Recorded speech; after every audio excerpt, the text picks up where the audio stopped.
Berjumpa lagi dengan saya.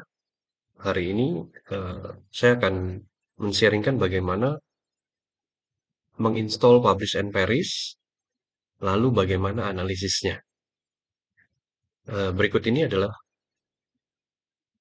screen dari Hersing ya, Hersing Publish and Perish. Kita bisa langsung download dan install. Tidak perlu dan tidak terlalu lama ya untuk installnya. Nah, yang jadi menarik adalah setelah kita install, kita tidak bisa langsung menggunakan Publish or Perish ya. Jadi publisher Paris kalau kita mau menggunakan, maka pada saat search dia akan meminta API key. Nah, API key-nya itu dapat dari mana?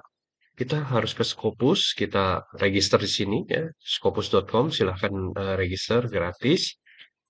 Lalu di drop down ke bawah, jadi pada Scopus itu ada Scopus API. Nah, di Scopus API ini kita harus I wanna API key.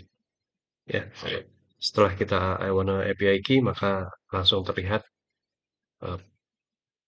API key yang kita bisa install bisa dimasukkan di Publish or Perish untuk pencarian di Scopus.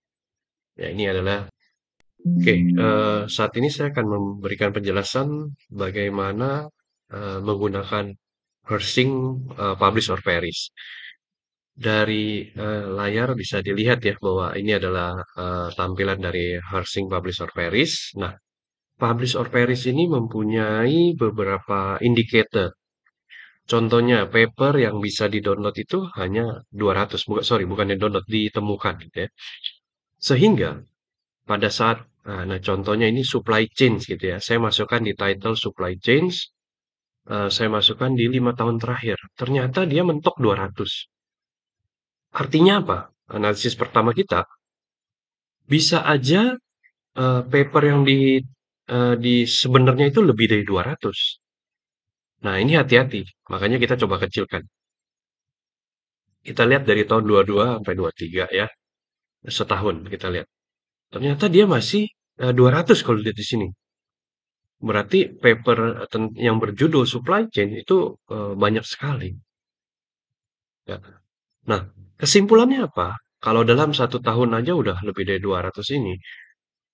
Ada beberapa kesimpulan. Pertama, title atau keyword yang kita cari ini belum tepat. Ya, keywordnya ini supply chain kita mesti tambahkan. Apa? Supply chain management. Kita lihat ya. Nah, ternyata di supply chain management pun dia masih 200 kalau lihat di sini. Artinya bisa saja paper ini lebih dari 200 ya. Sedangkan si publish or perish itu hanya mendetek 200, dia hanya melist 200. Nah, sehingga kita bisa simpulkan kalau hanya supply chain management ini udah banyak sekali yang mengerjakan. Sehingga kita mesti mulai mengerucutkan lagi. Contohnya apa? Mungkin supply chain management dengan blockchain. Ya, kita lihat ada berapa sih? Nah, kalau lihat di sini ada cuma 87. Sehingga artinya topik dari supply chain management dan blockchain ini dalam 1 tahun terakhir itu baru 87. Berarti ini masih cukup menarik ya. Topik ini bisa dikatakan topik yang menarik kalau melihat dari sini. Nah, kita lihat, oh dia baru udah setahun ya. Coba kita lebarkan lagi. Ya, kita lihat dari 3 tahun ya ke 2023. Oh, ternyata kalau ke 2023 ini udah 200. Berarti supply chain management dengan blockchain itu sudah banyak penelitian dilakukan.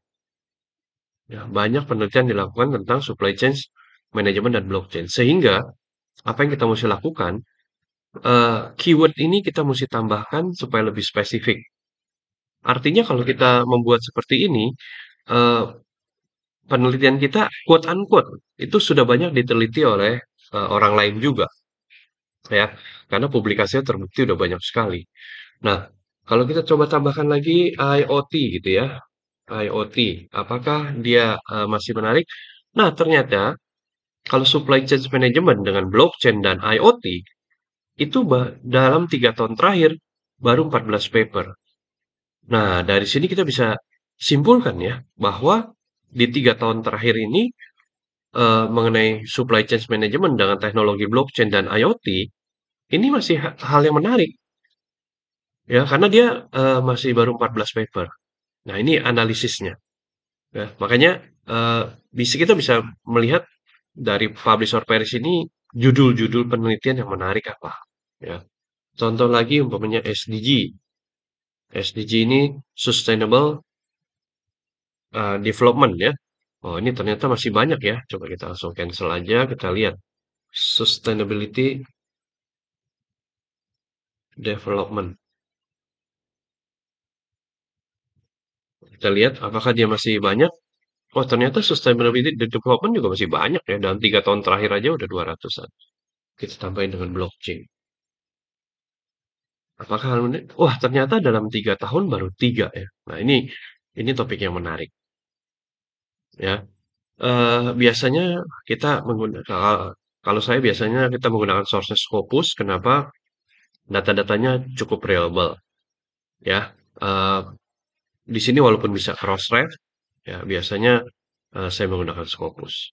Oke. Nah, demikian contoh gimana kita menganalisis publish or perish sehingga kita bisa tahu topik kita ini menarik apa enggak sih, dan apakah keyword yang kita gunakan sudah benar atau enggak, ya. Terima kasih, sampai ketemu di video berikutnya.